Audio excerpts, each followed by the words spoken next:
This is one of my children's favourite stories from when they were little, and they've asked if I can read it to you today. It's called Missing Milk. Farmer Fred was feeling very pleased with himself. I'm not one to boast, he told his wife Jenny, but I'm sure my singing is doing Connie Cow a world of good. She's grown very plump around the middle, and she's given me buckets of milk. Jenny looked at Connie. Do you suppose she could be... But Farmer Fred was too busy singing to listen. The next day, as Connie waddled towards the milking shed, the other farm animals gossiped amongst themselves. I'm sure she's getting fatter, clucked Hetty Hen. You don't suppose that she's having a baby, do you? Asked Harry Horse. The animals began to chatter with excitement. A week later, Farmer Fred wasn't feeling so pleased with himself. Connie's run out of milk, he moaned. Perhaps I'm singing the wrong songs. He closed his eyes and burst into song. Connie mooed loudly. She wished Farmer Fred could be quieter. Old MacDonald had a cow, but not as good as mine, for Connie's creamy milk is best and always tastes real fine. I just don't understand it, said Farmer Fred. Where has her milk gone? The animals tried to tell Farmer Fred that Connie had a new calf who was drinking all Connie's milk. Oink! Cluck! Neigh!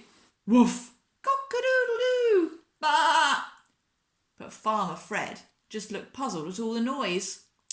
He just doesn't understand, sighed Harry Horse, stamping his foot and knocking over the bucket. Farmer Fred's eyes lit up. Yes, that's got to be it. We've got a milk thief on the farm, cried Farmer Fred. But never fear, I've an idea. Farmer Fred disappeared into his workshop. There was sounds of drawers opening and closing and cupboard doors banging. All the other animals looked on, wondering what was happening. What's Farmer Fred up to now? Asked Polly Pig. Finally, Farmer Fred came out holding a large ball of string that he'd found. I'm going to set a trap to catch that milk thief, he said. Farmer Fred got a really long piece of string and tied one end to the gate leading to Cowslip Meadow. When Farmer Fred went to bed that night, he tied the other end of the string to his big toe. As Farmer Fred settled into bed, Jenny couldn't help chuckling. Fred, are you sure Connie's not just... But Farmer Fred was already fast asleep. Zzz. He had only been sleeping for a few minutes when he felt a tug at his toe. Thundering turnips, grunted Farmer Fred, hopping out of bed. He peered through the window, but it was only an owl perching on the string. Get off my string, shouted Farmer Fred, wiggling the string. Soon there was so much noise that everyone woke up. The next morning everyone on the farm was very, very tired.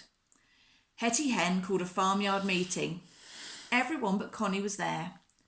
It's time Farmer Fred found out the truth about Connie. Otherwise we'll never get any peace around here, yawned Hetty Hen. Patch, it's up to you, neighed Harry Horse. Farmer Fred always listens to you. That night, Farmer Fred stood guard with his pitchfork in Cowslip Meadow. No one's going to get away with stealing my milk, he muttered.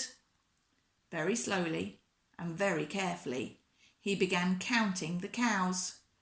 1, 2... All this counting was making him sleepy. 3, 4... Zzz. He was fast asleep before he'd even reached 5. But Patch wasn't going to let Farmer Fred snooze the night away. Woof, woof, he barked. What? Where? Cried Farmer Fred, suddenly waking up. Woof, woof! Patch set off off up the field, barking over his shoulder at Farmer Fred. "Do you want me to follow you, Patch?" asked Farmer Fred sleepily. "Have you found that milk thief?"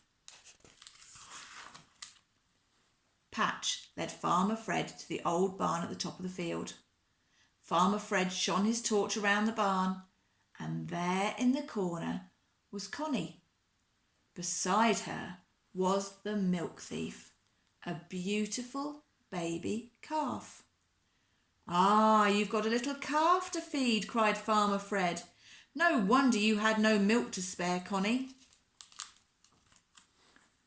The next day, Farmer Fred was feeling very pleased with himself. "I'm not one to boast," he told Jenny, "but I just knew Connie was going to have a calf. After all, she was looking very plump." Jenny and Patch looked at each other and rolled their eyes.